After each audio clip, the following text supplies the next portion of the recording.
नमस्कार दोस्तों, मैं विनय दुबे मुंबई से। भारतीय जनता पार्टी के कार्यकर्ताओं उनको मानने वालों से पूछना चाहूंगा, बुरा मत मानिएगा रे, लेकिन क्या तुम्हारे अंदर औकात नहीं है क्या? दम नहीं है क्या? हर बार मुसलमानों के चरणों में गिर जाते हो, हर बार एक मुसलमान का तलवा चाटते रहो। मुसलमान इत्तू से हैं देश में, इत्तू से चुटकी भर, और उनसे मुसलमान वो कौम है जो इतना सब्र रखे हुए देश के अंदर और ऊपर वाले को धन्यवाद करता है। कितना सब्र, इसी के लिए तो उनको पारस पत्थर कहा जाता है। मैंने ये नाम दिया है उनको।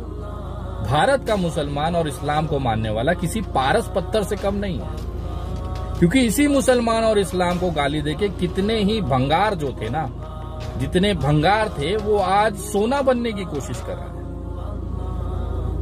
सबसे आसान है इस देश में, अगर आपको हीरो बनना है, स्टार बनना है, तो बस अपना मोबाइल उठाइए, 6000 वाला, 3400 वाला। औकात नहीं है ना आईफोन वगैरह, ये सब थोड़ा महंगे गैजेट रख और इसमें काम चलाते। 4-5 हजार वाला फोन उठाएंगे, कैमरा उठाएंगे, फेसबुक पे जाएंगे, लाइव दबा देंगे और लगेंगे मुसलमानों को गालियां देने, और उसके पीछे लाइन लग जाएगी। वाह भैया वाह, बन गए आप गटर चाप स्टार। ये ताकत है मुसलमान और इस्लाम की। वाले को भी, एक बाल के दुकान को भी, एक विनय दुबे के मुंह हीरो बना दिया जाता है इस देश में। मतलब बोलने के लिए, कुछ दिखाने के लिए, कुछ करने की औकात नहीं है, लेकिन हीरो बनना है भाई साहब। तो क्या सस्ता वाला मोबाइल देश में मिल रहा है ईएमआई पे, ईएमआई भी नहीं जा रही, कमाई है ही नहीं ना, रोजगार तो खत्म हो चुका है। 71% युवाओं वाले देश में 45% युवा बेरोजगार है। सबसे सस्ता काम है, एक यूट्यूब चैनल बना लो, एक फेसबुक अकाउंट खोल लो और लगो भौंकने, ले फेमस हीरो हो गए भाई आप। लेकिन जिसके लिए आप बोल रहे हो इतना बड़ा वो दानी हो गया है कि इन जैसे चूतियों को भी भीख दे दी जाती। जा बेटा तू भी बन जा, तेरा बाप बना है एक प्रधानमंत्री, तू भी बन जा, चल चल चल। ऐसे ऐसे लोग हैं इस देश में जो बिना मुसलमानों के पैरों पर गिड़गिड़ाए, तलवा चाटे उनकी जिंदगी नहीं बीतेगी। उनके हर 1 मिनट के बाद उनके मुंह से इस्लाम, पाकिस्तान, मुसलमान निकलेगा, बिना उसके जिंदगी नहीं है उनकी। ये कहीं ना कहीं इस्लाम और मुसलमान द्वारा फेंकी हुई भीख पर जिंदा है। ये खूबसूरती है मेरे देश के मुसलमानों की और इस्लाम की। हर मामले को दबाने के लिए कोई ना कोई मुसलमान चेहरा उठा लिया जाएगा। अभी देश में इतना बड़ा ड्रग्स का पकड़ा गया, 21,000 करोड़ का ड्रग्स पकड़ा गया, कोई चर्चा नहीं। लेकिन शाहरुख खान का बेटा जो है उसे जेल होनी चाहिए, उसके पास 10 ग्राम ड्रग्स पकड़ा। वाह। लखीमपुर खीरी में 8 किसान मारे गए, लेकिन रेड कहां हो रही है?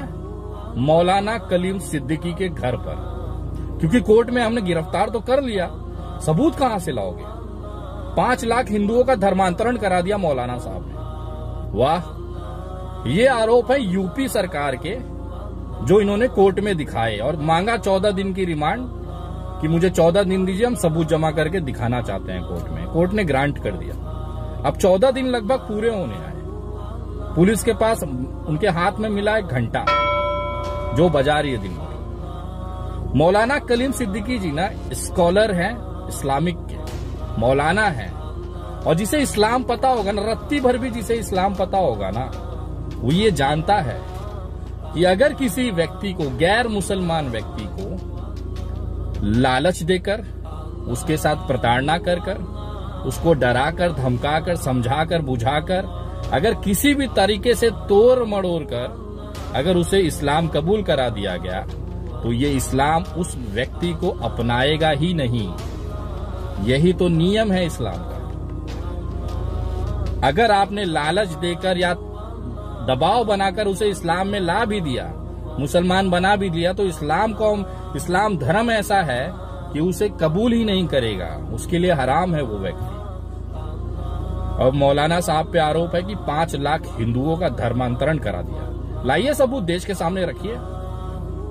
हम चाहते हैं कि मौलाना साहब का खुलासा होना चाहिए। जब कुछ होगा तो लाओगे ना भाई साहब। ये इसके लिए मौलाना कलीम सिद्दीकी को गिरफ्तार किया गया क्योंकि जो ड्रग्स का मामला था उसे दबाना था।